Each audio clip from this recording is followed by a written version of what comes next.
সোমবার আরজি করের বর্তমান এমএসভিপি ডাক্তার সপ্তর্ষি চট্টোপাধ্যায় সিবিআই দপ্তরে গিয়েছিলেন। সিবিআই দপ্তর থেকে বেরোনোর সময় তিনি সাংবাদিকদের মুখোমুখি হন এবং তিনি জানান, তদন্তের ক্ষেত্রে আরজি কর মেডিকেল কলেজের এমএসভিপির তরফ থেকে যতটুকু সাহায্য করা হবে।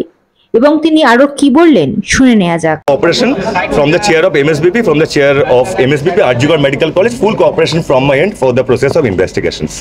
ওটা অ্যাসুরেন্সের জন্য আজকে আমি এসেছিলাম। Just I রোট a letter assuring that I'll be fully cooperating with the CBI investigations in this normal probe cases. প্রচুর ডকুমেন্টস এবং বিভিন্ন জিনিস।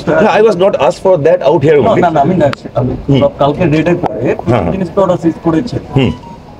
প্রচুর জিনিস সিজ করেছে এবং সেটা আমার ডিউলি সাইন্ড আছে, and that has been seized and duly signed by me, এবং that may all seized by the CBI investigating officers. আপনি যে ফাইলটা নিয়ে এলেন সেখানে মূলত কি কে কখন ঢুকেছিল সেই বিষয়ে? না, ফাইলটার মধ্যে আমার ছিল হচ্ছে আমার একটা লেটার অফ অ্যাসুরেন্স যেটা লিখতে হয় from the office of MSBP that I am there for full cooperation in the process of investigation. এবং পুরনো যে ডকুমেন্টস ওখান থেকে সিজ হয়েছিল সেই সম্পর্কেও না, ডকুমেন্টস কি সিজ করেছে জানি না। The thing was that all the documents which they felt prerequisite বা খুব important, that has been seized yesterday, এবং সেগুলো আমার সামনেই সিজ হয়েছে, and I have duly signed on all the documents. এবং খুনের আপনি যখন জয়েন করলেন কি দেখলেন যে আপাতত যদিও সেখানে বিভিন্ন জায়গায় তল্লাশি অভিযানও চলেছে, পুলিশের তরফ থেকে সিবিআইও গেছে, সব কি ইনট্যাক্ট রয়েছে না কিছু দেখে মনে হলো? না, অ্যাকচুয়ালি আমি আরজি করে for the first time entry করছি। আমি আগে কোনোদিন আরজি করে আসিনি। তো 22 অগস্ট আরজি করে এসে যেমন নতুন জায়গায় কেউ এসে যেটা দেখতে পায়, আই ওয়াজ মানে all new out here. So আমি আগে কিছু ছিল কি ছিল আমি জানি না, যখন it's very difficult to comment.